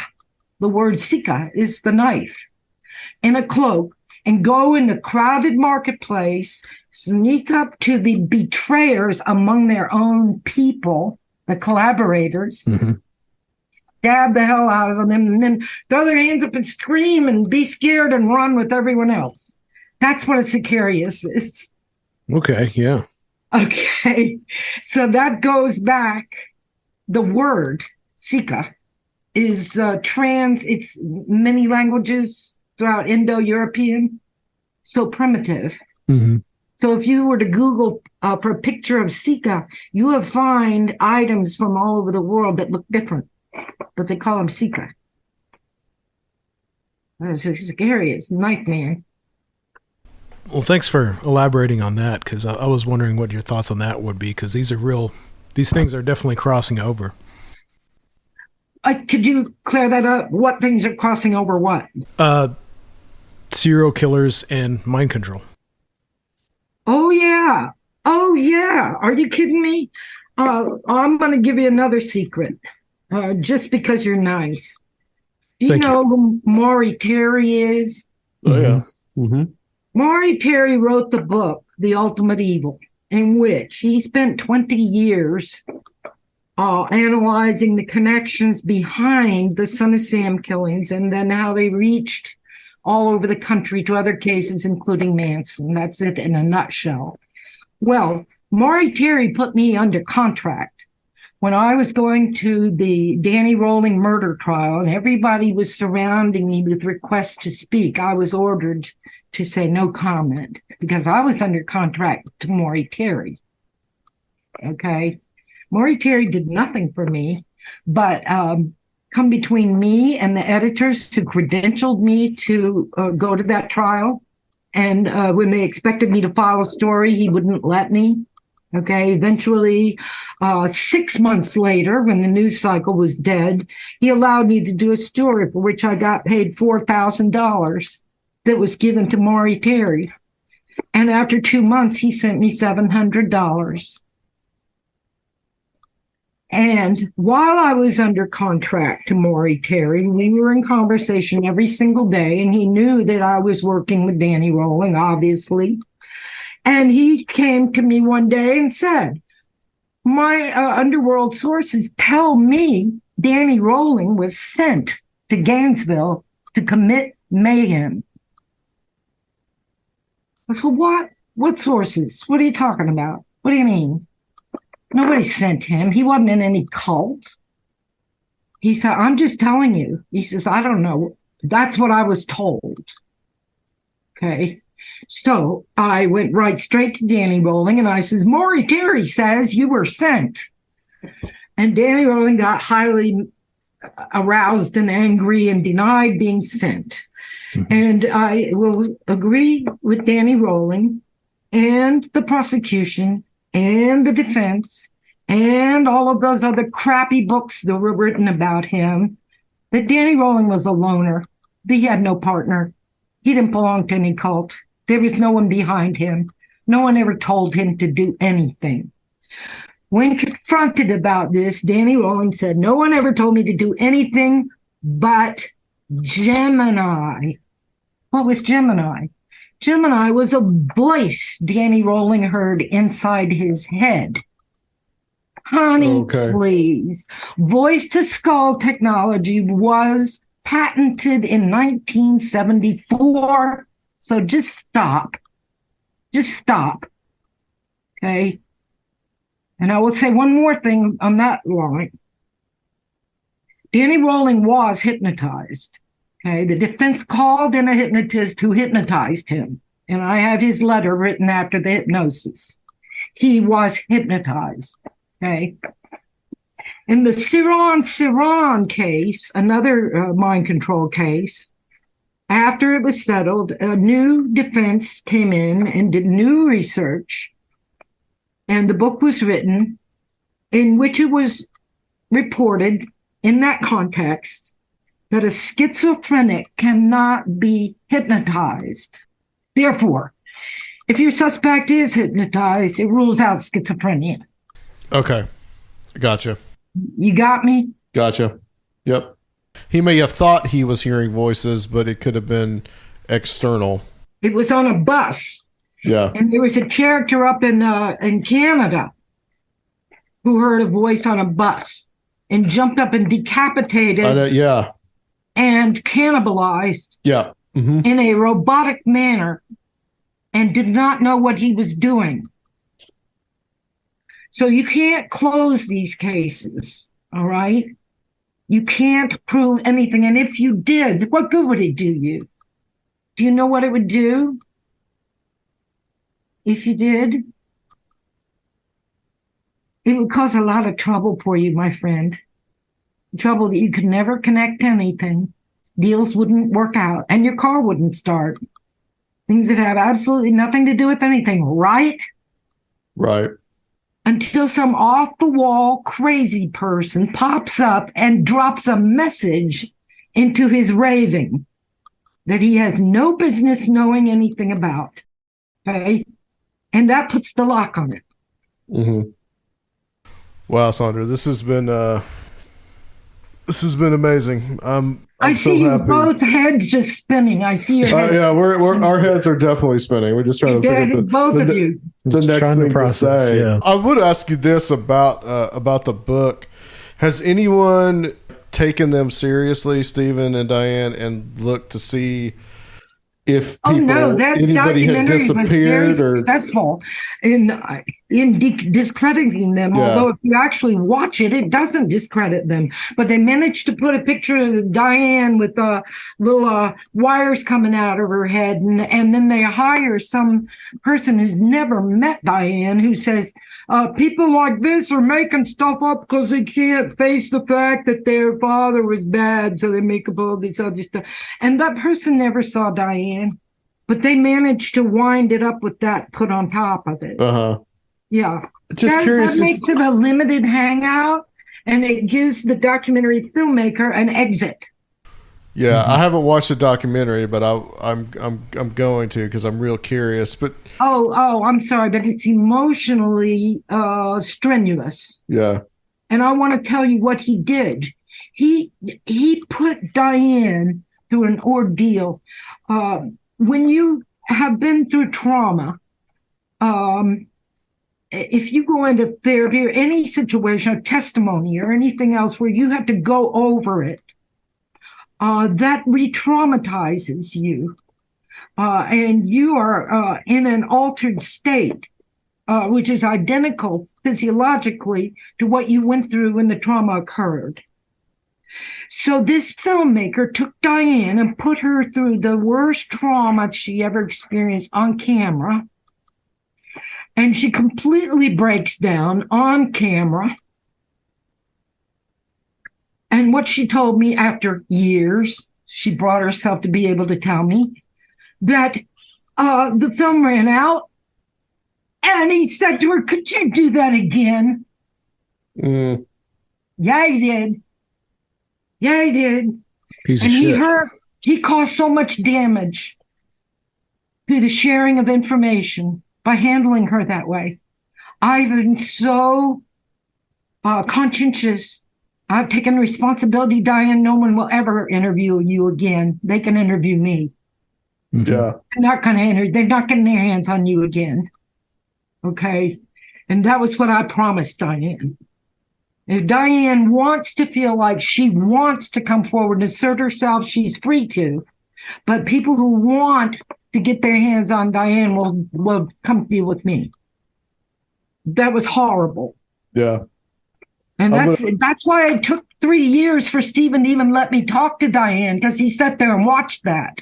Mm-hmm. Right. He was standing there while they were doing that. Yeah, so that documentary was made before they even went to talk to you, I suppose. Yeah. Wow. But Diane was like, I'm never talking to anyone again. That was the end of that. Yeah. And so I had to really surpass myself in being compassionate and patient. Seems like they were more concerned about getting their material than anything else. Well, aren't they all? You know what they say? Reporters think people's just a story with the skin wrapped around it. Yeah, that's true. Well, that's a lot about the mind control stuff. I hope so. Yeah, I think that ought to hold you for a while. That's really great. Before we wrap everything up, do you want to talk a little bit about your True Vampires book and this other subject of interesting people who you researched? No? Okay. I'd like to talk about Discordianism. Yes. I thought you were interested in Discordianism. I am. I was very interested in all the story behind Thornley, but you have that direct connection and Discordian lineage, straight from the source and the founder. That's right. So what can you tell us? I told you that no one's ever done the things I've done. There has never been anyone put on a witness stand to describe Discordianism for the benefit of the court and to have it filmed by court TV. Yeah, I saw that. That was great. Yeah. Okay, it's just crazy. You know what? I'm not a lawyer, but I know the practice of law 101. You never ask a question of a witness that you don't know the answer. And that fool got up there and he asked me so many stupid questions. I couldn't believe it. I said to him, are you sure you want to take the court's time for me to talk about Greek mythology? Yes, go ahead. Like he knew what he was doing. I said, I'm a Discordian. And he says, what kind of history do you write? And I said, excuse me? He says, you said you're a historian, didn't you? I said, no. I'm not a historian. I'm a Discordian. Well, what does that mean? Right? So I must say that my position in Discordia is unique. And I defy anyone to contest me on that. What is Discordianism? Well, it came from a little item that was produced by Carrie Thornley and Greg Hill back in the 50s, and it was run off on the what do you call that? That purple kind of printing that you carbon copy or something like that? No, purple. It was purple, and it had a jelly. That you're too young. Sorry, I know what it is. I've handled that stuff. Xeroxes. Yeah, and it was purple, and it had a jelly that you put it on. So that was how it was produced, and that machine or whatever was in the office of Jim Garrison. It was Jim Garrison's secretary who printed the original Principia Discordia. Mm-hmm. So what is it? It's silly, it's foolish, it's nonsense, it's funny. It's based on Greek mythology. The Greeks called the goddess Eris, and the Romans called her Discordia. And they are two different groups of people in two different languages. And the only people that call her Eris Discordia are modern Discordians, per Carrie Thornley. Okay. Mm-hmm. So to me, it's an art movement, more like surrealism. or the symbolists. And some of these groups that dealt with, chaos. It's about chaos. Oh, excuse me. I forgot to mention chaos. Discordia was the goddess of chaos, and she was the first entity that proceeded from the brain of Zeus, not Zeus, from the brain of chaos itself. She was before Zeus. The first living entity that materialized from chaos itself was Eris Discordia, according to the myths. Mm-hmm. Okay, so what did she do? Long story, but she threw the apple into the party, and the apple was marked for the prettiest one. So what that did was set everyone else fighting over it. What did that mean? I'm the prettiest one, so it's my apple. No, I'm the prettiest one. It's my apple. And that caused the Trojan War. Okay, that's the very short version. All right, and tying together history, mythology, and the modern art movement of Discordianism. So when they put me on the stand and everything else, and they said I didn't explain what I was doing and everything, and nobody, I was bad and everything, and my work was stupid and everything, and deserved to be shut up and everything. And so I explained, and then he says, now how does that explain why you put all this stuff on the internet? I said, it doesn't. I said, much like Eris Discordia, I'm quoting myself, I tossed the provocative item into the fray to let the name brand artists argue over it. And in a way, yes, that's what I've done. So the spirit of Eris Discordia is real. It's often portrayed as being a mock religion, they call it, but I think that they really stumbled on something that's a lot more than that. And, especially the mock religion is this. It makes a mockery of the forms and the formality you find in religion.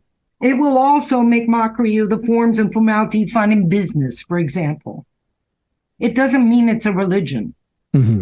Okay. Nevertheless, there are Discordians who would disown me for saying that because they say it's a religion.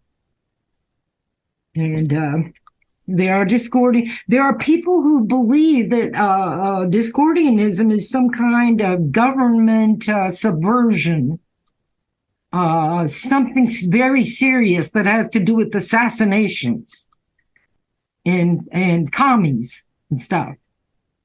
And that's not my opinion, and they're welcome to take it that way. So if I put out a work of art, you can interpret it any way you want, and I'm not right and you're wrong. Right. So people who see it that way are not wrong. I'm just saying that's not how I see it. I see it as an art movement. And your absurdity and fun, having fun. And Carrie Thornley had written something about people arguing about whether something was properly Discordian or not. And he's just like, arguing is not Discordian, and he's like, either if it's funny, it's Discordian, if it's not funny, it's not, it's lighthearted. And you are a direct link to Carrie Thornley. And that's why Carrie was so close to me. He didn't convert me or influence me. I was there already. I was a force of nature of my own. And so that's why I was admitted to his presence as an equal, not as an acolyte. And also I was his producer. So, I guided him and protected him and helped him to refine his message and dress. And when I did a couple of pre-interviews, and he smoked a lot of pot. And he waving his hands all around and jumping and just the subjects going wild and everything. Is now we got that. Now let's do it without smoking pot and boil it down a little bit more. Get it to be a little bit more digestible. Is that why there's like multiple versions of interviews with him? It looks like pre-interviews. Okay, cool. For me to submit to a current affair. Right, because you got him on a current affair. Yeah. And that's how, by doing the pre-interviews. Right. Okay, it all makes sense now. The machine you were thinking of is a mimeograph. It is a mimeograph. Yeah. What did you search? I just searched like jelly copies. I just searched like before Xerox machines, and it popped up with it said, what do people use before Xerox machines, and popped up mimeographs. Yeah, had a smell. Yeah, every school smelled like it. The papers smelled.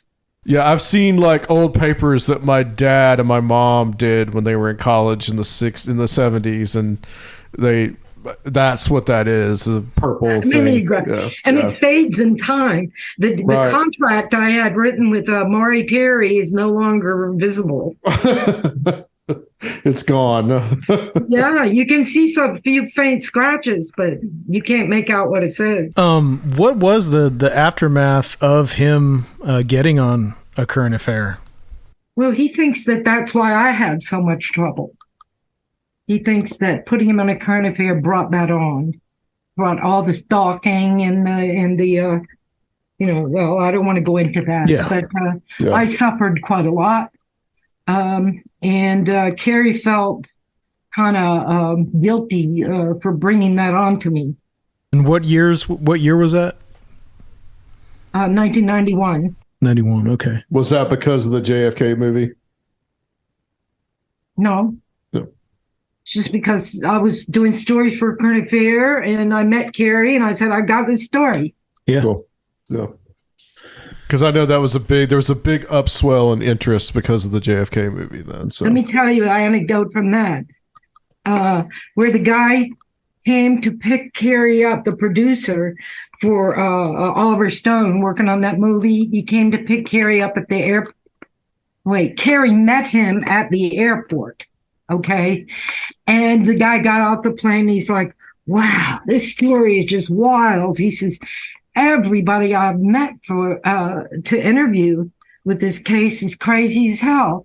And Carrie said to him, well, I'm diagnosed paranoid schizophrenic, so I hope that helps.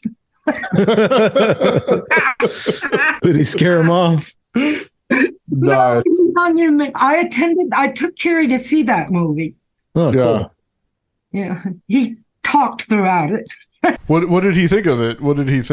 He thought that the characterizations were very accurate. Yeah. The people that he met in New Orleans, David Ferry and Clay Shaw. I don't think Bannister was in that movie. He was. That was Ed Asner's part. Okay, I forgot that part. Yeah. But Bannister is the one who first contacted him. But at any rate, he kept, saying, oh, yes, that's just like him. That's just like him. Oh, wow. That had to be something to sit there and just listen to that. That's like having your own audio commentary of someone that was actually there. It's quite extraordinary, yes. That had to be something. Wow. I can only I imagine. have to look back at all the trouble I've had trying to do this stuff, I had to pick out, bright moments to say. Yeah, absolutely. Side. Yeah. And certainly attending JFK with Carrie Thornley is one of those bright moments. Yeah, that's incredible. Well, Sandra, I really want to thank you for coming on. This has been an amazing talk. I think we went over. We did. That's totally fine. We're around about a couple hours right now. Oh no! But that's okay. I let you have a couple of hours. Thank you. Yeah. Thank you very much. You tricked me. You guys are some kind of subversive mind controllers. You were on a roll. You had me in a hypnotrance. Where can people find the website? Where can people find where your books are sold? Okay, please navigate to my website, which is my name, sandralondon.com. Excellent. And when you get there, you will come to the stories. And in the stories, each one has links that you can hit to find those books. Otherwise, just go to Amazon. Okay. But it'd be better if you go to my website because then you can sample. I have a whole lot of excerpts there. And you can really get a lot from just the website. The afterward that has a book to it has the link on that page. Excellent. Yeah, that should say the afterward to Good Little Soldiers is actually on the website as well, right? The afterword, The Good Little Soldiers, is where I explain those 3 weapons I talked about, and where I talk a little generally about the history of mind control. So if anybody wants to know, my thoughts on mind control, they're in that one work, the afterword to Good Little Soldiers. I wanted Good Little Soldiers to be a story, not a lecture. Mm-hmm. And it is. It's just like Hansel and Gretel, the clever little girl and her brave little brother. Yeah. Their maniacal child-eating father, and being driven from that into the even greater evil. And how do they get out? How do they manage? How do they find their way? And that's the story of the book. It's a story. It's a very interesting book. I read it, like I said, I finished it today. Thank you, Sandra, so much for coming on. Thank you for inviting me, Adam and Sir Phil. You had some thoughtful questions. I appreciated it. Thank you. Stay on the line for us. We're going to close this section out. We'll come back. Sir Phil and I will to close out the show, and we'll be right back.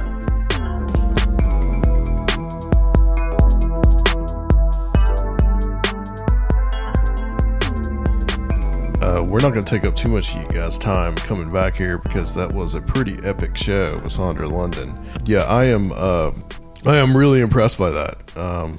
There's just it's a lot to what unpack. can I say to unpack that at this moment? I can't really say that much, to be honest with you, that you haven't heard. But I mean, Sergio, what did you think? I mean, that was a pretty incredible interview. I kind of enjoyed how we just kind of let her talk about her life and her experiences, and it was even cool to get through into the Discordian stuff at the end, and about her memories of Carrie Thornley, which was a great thing.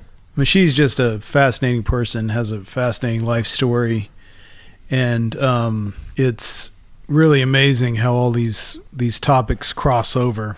She's really as she likes to say, a unrepeatable person, and much maligned, but we gave her the chance to tell her story from her perspective. We are definitely anticipating getting some shit for this interview, but I think it was definitely worth it to get all this information. Yeah, I agree. Anytime we're talking with somebody that has like a lifetime experience, which is something that Sandra has, I'm always interested in having them on. So think of this as a chronicle. Yeah. Someone who has more than anything else. Real connection to countercultural icons, people like Carrie Thornley, people like Adam Parfrey, and someone who has such close proximity to all of these serial killers and true crime for real. People. That's a whole other... Yeah. That's a whole other thing, and I'm glad we got to talk about that tonight. That wasn't truly on the agenda, because I was going to try to stick with just the book, which the book, Good Little Soldiers, is interesting. It is I'm going to tell you right now, it is a rough read. It is not for the faint of heart. So it is not like a fun romp through the woods. Right. Just going to tell you that right now. It's full of murder and a lot of very adult themes. It's pretty rough. And I think no matter how, rightly skeptical you may be about a lot of this stuff, her perspective and getting her point of view on this stuff really should inform everyone's own double takes at some of this, the monarch mythos in general. Yeah. Just that it's more complex. All right. I think that's it for tonight, guys. I want to thank everybody for listening. To Sandra London for coming on. We got some great things coming up in the pike. Scheduling shows for next month. We're going to be taking I don't know. I don't think we're taking a 2-week break. But we are physically, but not probably for the show. But we'll be back. I got Dr. Richard Gallagher coming on to talk about demonic possession. He's a psychologist, and I think that's going to be a really interesting show. Wow. After that, we're going to try to schedule some more. So just If you guys, if you want to support us, help us out, there is always the Patreon, and Sergio can tell you where to find that. You can find that at patreon.com/Conspirinormal, where you can join the International Association of Conspirinormalists, the Mystic Crew, or the Ancient Circle of Strange Realities that are different pledge levels. You get access to different things, including an archive now of both Patreon episodes and video presentations at our Strange Realities monthly meetups that we're going to be resuming soon. Stay tuned for that, as well as announcements about the Strange Realities conference this year. Okay, guys, I want to thank you so much for listening, and catch you next time on Conspirinormal.